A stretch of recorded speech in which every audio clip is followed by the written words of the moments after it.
सबसे पहले देख लेते हैं आज की कुछ बड़ी खबरें। सबसे पहले अगर गोल्ड और सिल्वर की बात करें तो आज एक दायरे में यहाँ पर कारोबार हो रहा है 52,100 रुपये के आसपास एमसीएक्स पर गोल्ड कारोबार कर रहा है। चांदी 58,000 के ऊपर टिकी हुई है। आज दोनों ही काउंटर में एक सीमित दायरे में कारोबार हो रहा है। क्रूड की बात करें तो 2 दिनों में 7% से ज्यादा की गिरावट आ चुकी है।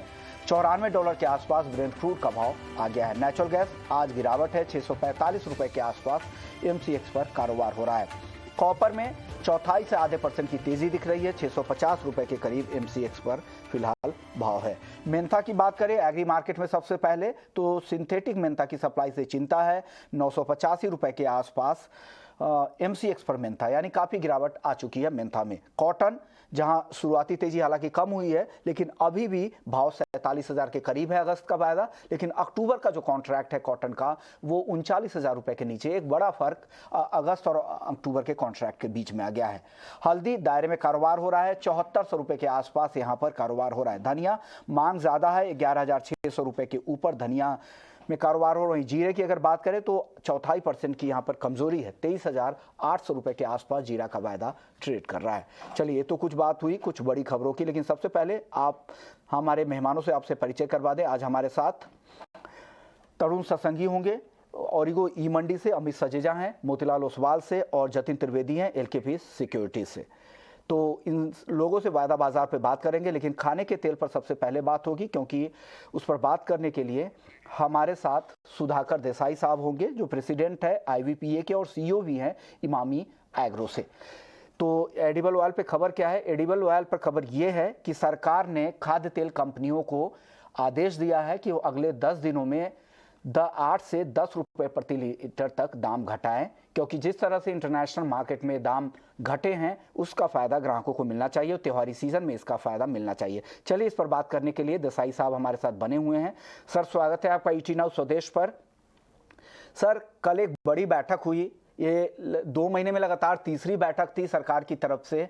क्या अब दाम घटाने की जगह बची हुई है और आप लोगों की क्या तैयारी, क्योंकि जिस तरह से करेंसी भी कमजोर हो रहा है, वापस से करेंसी में आज कमजोरी दिख रही है। ऐसा तो नहीं कि भाव इंटरनेशनल मार्केट में जो कम हो रहे हैं उसकी भरपाई करेंसी कर दे रहा है। ऐसे में आप लोगों के पास कितना रूम है, क्या दाम आप लोग घटाने वाले हैं?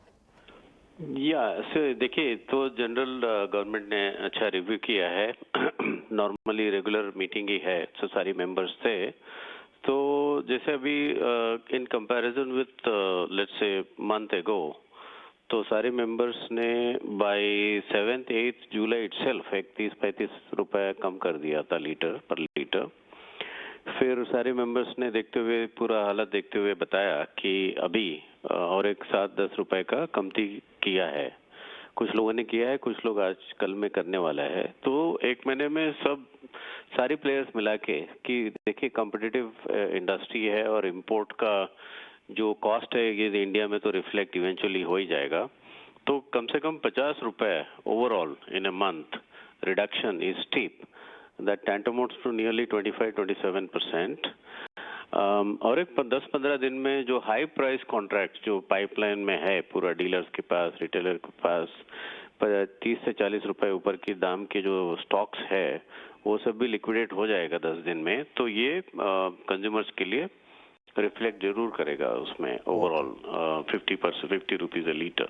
बिल्कुल। तो I think this is a comfortable situation right now as far as the consumers and markets are concerned. On top of it क्योंकि प्राइसेस काफी गिरा है और ग्लोबल अनसर्टेनिटीज भी रह सकता है। आपको तो मालूम है पूरा मैक्रो डिस्टर्बेंसेस जिस तरीके से हुआ है, whether it was Ukraine crisis और इंडोनेशियन बैन और future any other crisis pertaining to Taiwan. तो ग्लोबल मार्केट को देखते हुए और इंडस्ट्री नीड्स को देखते हुए स्टॉक कंट्रोल्स को थोड़ा ईज आउट करना चाहिए। मतलब जितना सप्लाई चेन बड़ा रहेगा, जितना सप्लाई चेन में माल रहेगा उतना अच्छा ही है और प्राइसेस भी अट्रैक्टिव है एंड आगे फेस्टिवल्स डिमांड भी है। तो ये हमारा रिक्वेस्ट भी था which is actually being considered. तो ये स्टॉक कंट्रोल पे बहुत ज्यादा स्टॉक पर कंट्रोल करेंगे तो त्योहारी सीजन है तो पाइपलाइन में दिक्कत हो सकती है। और एक और अहम बात आपने कही, जो ऊंचे के भाव पर इन्वेंट्री अगर मैन्युफैक्चरर के पास है तो डेफिनेटली उन्हें पास ऑन करने में दिक्कत होगी। जब ऊंचे भाव की इन्वेंट्री उनके खत्म होंगे उसके बाद जब सस्ता ये इंपोर्ट सब हो गया, मैन्युफैक्चरर्स ने तो कर दिया, लेकिन डीलर्स और जैसे हम तो जानते ही है ना, तो बहुत सारे डीलर्स जो उठाते हैं माल, तो पुराने सौदा 20-25 दिन का सौदा लेके रखते हैं, तो वो सब निपट गया अभी। वो सब हो गया मार्केट के अंदर, अब्जॉर्ब हो गया। तो अभी से फिर और भी कम हो सकता है 20 डेज में, 10-15 दिन में ही। ओके, यानी 10 से 15 दिनों में और भी कम हो सकता है। और ओवरऑल जो ये सरकार की बैठकों के बाद जो कुल जो कमी आएगी टोटल, अब तक कितनी कटौती आ भी चुकी है 25 से 30 रुपए, टोटल 50 रुपए तक प्रति लीटर के हिसाब से 50 रुपए पर महीना, तो समझ लीजिए ये तो हो गया मोर और लेस। सभी प्लेयर्स का, सभी मेंबर्स का यही फीडबैक था। ओके, तो और कितना हो जाएगा, यानी टोटल 60-70 रुपए तक हो सकते हैं सर अब? नहीं, मेरे ख्याल से 50 रुपए जो नहीं, 50 रुपए के टॉप ऑफ दैट सर बोलो, उसके ऊपर बोल रहा हूँ। हाँ, नहीं, उसके बाद ऊपर ज्यादा अभी इंटरनेशनल मार्केट के ऊपर है। देखिए, लाइक से पिछले 4 दिन में ही मार्केट ऊपर नीचे होता है $100, तो एक स्टेबिलिटी आने के बाद बहुत ज्यादा इंटरनेशनल में अभी थोड़ा बहुत गुंजाइश हो सकता है। इंटरनेशनल के ऊपर ही डिपेंडेंट है।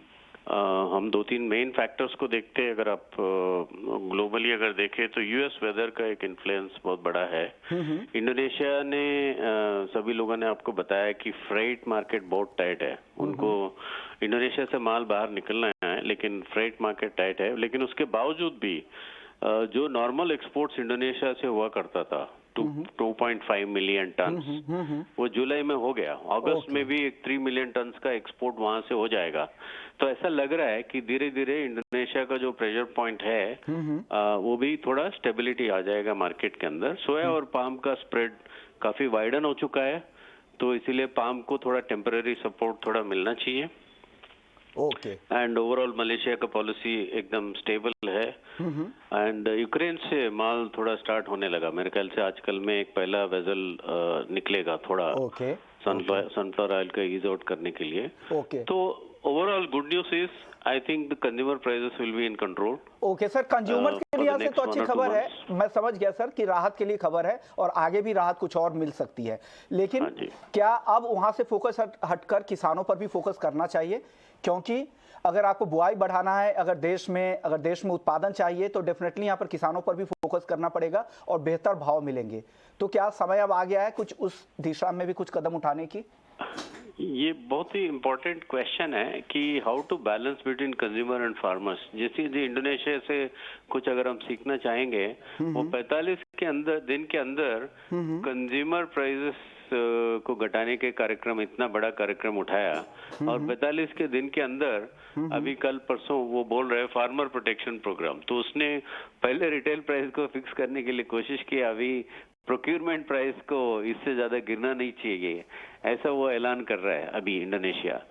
तो इंडिया की अगर हम खरीफ सीजन है, अभी मानसून भी है, अच्छा है, इसकी अगर हम बात करें तो मैं समझता हूँ कि और एक 10-15 रुपए 20 रुपए अगर कभी भी घटा मार्केट सितंबर तक, तो उस टाइम में फिर फोकस फार्मर की तरफ जाएगा। बिल्कुल। और अभी नहीं, क्योंकि मैं तो एमएसपी को हिसाब से अगर देखता हूँ, सोयाबीन, मस्टर्ड जो मेन क्रॉप्स है वो अभी भी एमएसपी से ऊपर ही है। तो एट सम स्टेज प्राइसेस बहुत ज्यादा घटेंगे। जैसे अगर इंडिकेटर अगर आपको बता दूं, पाम ऑयल मान लीजिए 90 रुपए हो गया आज के दिन में, 110-15 जो भी है, 110, तो 20 रुपए ऐसा घट गया, तो तब फोकस जरूर will shift from consumer to the internal farmer and domestic production. अभी नहीं, और थोड़ा स्कोप है। ओके, शुक्रिया सर, आपने वक्त निकाला हमारे लिए और पूरी डिटेल्स बताई। और ग्राहकों को अभी आने वाले समय में कुछ और राहत यहाँ से मिल सकती है, लेकिन जैसे जैसे दाम कम होंगे तो सितंबर तक हो सकता है कंज्यूमर से हटकर किसानों पर फोकस बढ़े, फिर वहाँ पर एक स्टेबिलिटी आएगी और फिर दाम ऊपर की तरफ भी जा सकते हैं अगर किसानों पर फोकस बढ़ाना है, यहाँ पर उत्पादन को बढ़ावा देना है। शुक्रिया सर। चलिए आगे बढ़ते हैं और वायदा बाजार में नॉन एग्री मार्केट की बात कर लेते हैं। सबसे पहले क्रूड की, जहाँ पर तेज गिरावट अब आ गई है, $94 के आसपास अब आ चुका है ब्रेंट क्रूड का भाव। तरुण जी, क्या लग रहा है क्रूड में और कितनी गिरावट देख रहे हैं, या अब यहाँ से ज्यादा गिरावट नहीं आएगी? हाय, good morning Vishwa Mohan ji. Good I morning think sir. एक जो रेंज का मार्केट था, WTI $90 से $115 के बीच में प्राइस मूव कर रहे थे, डाउन साइड में ब्रेक हुआ है। हमको ऐसा लगता है ग्रेजुअली वीकनेस फर्दर इसके अंदर शॉर्ट टर्म में कंटिन्यू करेगा। प्रॉब्ली 85 से $80 तक प्राइस आ सकते हैं। ओके जतिन, आपको क्या लग रहा है क्रूड में क्या हो रहा है? क्रूड की गिरावट और बढ़ेगी, अब रिकवरी आएगी यहाँ से? गुड मॉर्निंग विश्व जी। Good morning sir. जिस तरह से मार्केट है वो डाउन ट्रेंड ही है। बेसिक ट्रेंड और जो ब्रॉड ट्रेंड है क्रूड का वो नीचे स्तर पे ज्यादा वो रुझान है उसका। लोअर लेवल्स पे जरूर $80-85 की लेवल्स जो है वो मार्किंग करके हम भी चल रहे हैं ब्रांड के अंदर। बट आज के दिन की अगर स्पेशली बात करूँ सिर्फ इंटरडे ट्रेडर्स के हिसाब से, तो यहाँ पर थोड़ा सा बाउंस बैक जो है मैं एक्सपेक्ट कर रहा हूँ, क्योंकि प्राइसेस ये पूरे हफ्ते में काफी हद तक सेलिंग अब्जॉर्ब कर चुके हैं। प्राइसेस थोड़े ओवरसोल्ड हैं इंट्राडे पर्पस से देखने जाएंगे तो, और ट्रेडिंग पर्पस से देखने जाएंगे तो डे ट्रेडर्स के लिए यहाँ पे सेलिंग अपॉर्चुनिटीज बनेगी तो हायर लेवल्स पे बनेगी। अगर किसी को सेल करके चलना है तो थोड़ा वेट कीजिए। और अगर और अकोमोडेटिव ट्रेडर हैं जो शॉर्ट ट्रेड के हिसाब से ट्रेड करना चाहते हैं, तो मैं यहाँ पे बाइंग की सलाह दूंगा। माइनर डिप आता है 20-25 पॉइंट का, तो यहाँ पर बाय करके चलो। 70-50 7,050 के आसपास जो लेवल है, मुझे लग रहा है वहाँ से बाइंग जो है वो इमर्ज होगी। 7150 से लेके 7180 के टारगेट्स के बीच में रख के चलना चाहिए हायर साइड में, क्योंकि जो सप्लाई है पूरा का पूरा 70-100 के आसपास और 70-100 के पहले जो लेवल्स है वहां पर बना हुआ है। मुझे लग रहा है पहले 70-100 के आसपास जरूर प्राइसेस एक बार एस्केलेट होंगे और फिर वहां से जरूर सेलिंग प्रेशर देखने मिल सकती है। तो अगर किसी का रुझान सिर्फ सेलिंग का है तो वेट कीजिए, हायर लेवल्स पे आने दीजिए, उसके बाद सेल कीजिए। और अगर बाइंग का रुझान और सेलिंग का रुझान दोनों रखते हैं ट्रेडर्स, तो यहाँ पर बाय कीजिए, हायर लेवल्स प्रॉफिट बुक कर लीजिए तुरंत ही, और फिर वहां से जो है सेलिंग जो है वो भी अपॉर्चुनिटी मिल जाएगी। तो लेवल स्पेसिफिकली ध्यान रखना बहुत जरूरी है, क्योंकि वॉलेटाइल काउंटर है, तो स्टॉप लॉस जरूर फॉलो कीजिएगा। 6970 का स्ट्रिक्टली स्टॉप लॉस फॉलो करने की एडवाइस दूंगा। 6970 के स्टॉप लॉस के साथ यहाँ पर ट्रेड करने की सलाह जतिन दे रहे हैं। अमित जी, आपकी सलाह क्या है ट्रेडर्स के लिए क्रूड में? जी नमस्कार शोभन जी। देखिए डेफिनेटली शॉर्ट टर्म ट्रेडर्स के लिए एक बार शॉर्ट कवर के बाइंग करके चला जा सकता है। ओवरसोल्ड है प्राइसेस 7200 से 7250 तक की रिकवरी हो सकती है। तो मैं भी जतिन जी के साथ जाना चाहूँगा प्योरली शॉर्ट टर्म ट्रेडर्स के लिए, यानी 1 से 2 दिन के लिए जो ट्रेड करते हैं। हालांकि जो मीडियम टर्म व्यू है वो फिलहाल नेगेटिव है, और ऐसा लगता है कि ऊपरी स्तरों पे ज़्यादा प्राइसेस जो है टिकाऊ नहीं होंगी, और ओवरऑल $82 से $78 तक आ सकती हैं, यानी 6,600 से लेकर 6,300 तक के दाम हमें एमसेक्स पर आगे आने वाले कुछ हफ्तों में देखने मिल जाएंगे। गोल्ड सिल्वर पर अमित जी आपका व्यू क्या लग रहा है गोल्ड सिल्वर में अब? जी देखिए, पिछले हफ्ते जैसे हमारी बात हुई थी कि 1780-85 तक हमें स्पॉट गोल्ड दिखाई दे सकता है, वो लेवल पार हो चुका है। नेक्स्ट जो बड़ा लक्ष्य है फिलहाल 1805 टू 1810 का जोन है short term basis. Geopolitical risk premium भी फिलहाल एड ऑन हो गया है अनसर्टेनिटीज में, तो कहीं ना कहीं वो एक गोल्ड को हेल्प कर पा रहा है, और मैं समझता हूँ कि 180510 की जोन आ सकती है, यानी भारतीय बाजारों में कहीं ना कहीं 52,400 से 550 की एक जोन देखने मिल सकती है। ओके जतिन, बुलियन मार्केट पर आपकी राय? गोल्ड सिल्वर दोनों के बीच में अगर मैं बाय करने की एडवाइस दूं तो सिल्वर मुझे फेवरेबल लग रहा है आज के दिन के लिए। लेकिन ये जो कॉल है सिर्फ मॉर्निंग सेशन और आफ्टरनून सेशन के लिए वैलिड रहेगा। शाम को जिस तरह से नॉन फार्म पेरोल्स के डेटा आएंगे उसके पहले ये पोजीशन जो है उसको करप करने की एडवाइस रहेगी मेरी, क्योंकि उस डेटा के फ्रंट पे वॉलेटिलिटी जो थोड़ी बढ़ जाएगी। तो लेवल वाइज मैं देखने जाऊँ तो 5800 के आसपास के लेवल्स मुझे पॉजिटिविटी के कारोबार और डिमांड जो है वहाँ पर प्लेस लग रही है और सिल्वर के हिसाब से। हायर लेवल्स पे 58,500 से लेकर 58,600 एक रेजिस्टेंस बना हुआ है फर्स्ट हाफ के हिसाब से सिल्वर के अंदर। लोअर लेवल्स पे 57,600 की स्ट्रिक्ट स्टॉप लॉस के साथ ट्रेड करने की सलाह दूंगा मैं सिल्वर के अंदर। और गोल्ड की जहाँ तक बात है, ट्रेंड पॉजिटिव है, बाय ऑन डिप्स का मार्केट बना हुआ है। ओवरऑल जब तक 51,500 के ऊपर है तब तक शॉर्ट टर्म ट्रेडर्स के लिए बाइंग अपॉर्चुनिटी है। छोटी बड़ी जो भी गिरावट आ जाती है 100-200 पॉइंट की, तो वहां पर बाइंग का रुझान रखें। ओवरऑल जब तक 51,500 के नीचे क्लोजिंग नहीं होता है तब तक शॉर्ट टर्म ट्रेडर्स को बाय साइड की रिकमेंडेशन करनी चाहिए। तरुण जी, मेटल में क्या लग रहा है? कॉपर 650 के ऊपर चला जा चुका है, 652 पे ट्रेड कर रहा है, 1% ऊपर है। जिंक में भी तेजी है, एल्युमिनियम और लेड भी ऊपर है। क्या लग रहा है कॉपर में अब यहाँ से क्या करना चाहिए इन स्तरों पर? आई थिंक लास्ट 2 वीक्स के अंदर हमने रिकवरी आते हुए देखा था। फेड का जो लेटेस्ट मीटिंग था वो लेस हॉकिश था, लेकिन रिसेंटली जो फेड के मेंबर्स है वो अगेन उनका टोन हॉकिश नजर आया। साइमल्टेनियसली सितंबर मीटिंग में 75 बेसिस पॉइंट से रेट हाइक होने के ऑड्स बढ़ते जा रहे हैं। एक पॉजिटिव फैक्टर हो जाता है कि डॉलर इंडेक्स में अभी फर्दर तेजी नहीं देखने को मिलेगी, या तो साइडवेज रहेगा या करेक्शन आएगा। और जब तक 108.50 के ऊपर डॉलर इंडेक्स क्लोज नहीं देगा, चलेगा नहीं, तो कमोडिटीज के लिए ये काफी अच्छी बात है शॉर्ट टर्म के लिए। And that's the very reason dollar index के करेक्शन की वजह से हमने रिस्कियर एसेट क्लास में बाइंग आते हुए देखा है। बात किया जाए कॉपर की, आई थिंक दायरे का मार्केट है 635 ऑन डाउन साइड और 668 ऑन हायर साइड। इस रेंज में price activity couple of days to week रह सकती है। कॉपर को अप ट्रेंड रिज्यूम करने के लिए 668 के ऊपर चलना जरूरी है। अगर ऐसा होगा then only liquidity will infuse in a copper. And we should not be forgetting China, Europe and US. Major three economies are not doing good, and there is also some of the economies are going to fall into recession by the end of this year. So certainly long term call लेना काफी gloomy हो जाता है, but या short term में range में रहेगा 668 के ऊपर ही मैं गंगो रहूंगा। यहाँ 10-15 दिन का तेजी कॉपर में आएगा। ओके जतिन, आपकी टॉपिक मेटल में आज एल्यूमिनियम के अंदर बाइकॉल है मेरी विश्व जी। मार्केट जो है वो अच्छी खासी प्लेस्ड है बेस मेटल्स की। सिलेक्टिव बेस मेटल्स जो है परफॉर्मेंस दे रहे हैं अपने। कल के दिन हमने देखा था कि जिंक के अंदर आउट परफॉर्मेंस देखने मिला था, मोर देन 4% की रैली देखने मिली थी जिंक प्राइसेस के अंदर। कॉपर पिछले हफ्ते भर से अच्छी खासी रैलीज दिखा रहा है। यहाँ पर मुझे लग रहा है कॉपर भी जो है वो 660 से लेकर 665 के लेवल जरूर टेस्ट करने जा सकता है पहले। एल्यूमिनियम की जैसे मैं बात कर रहा था कि टॉपिक जो है वो आज के हिसाब से एल्यूमिनियम के अंदर है। एक ब्रेकआउट, फ्रेश ब्रेकआउट देखने मिल रहा है शॉर्ट टर्म ट्रेडिंग चार्ट्स के अंदर। जब तक ये काउंटर 208 के ऊपर ट्रेड कर रहा है तब तक ये मेरे लिए पॉजिटिव काउंटर है एल्यूमिनियम का। हायर लेवल से मुझे लग रहा है 214 से लेकर 215 के लेवल्स पहले टेस्ट करने जरूर जा सकता है ये।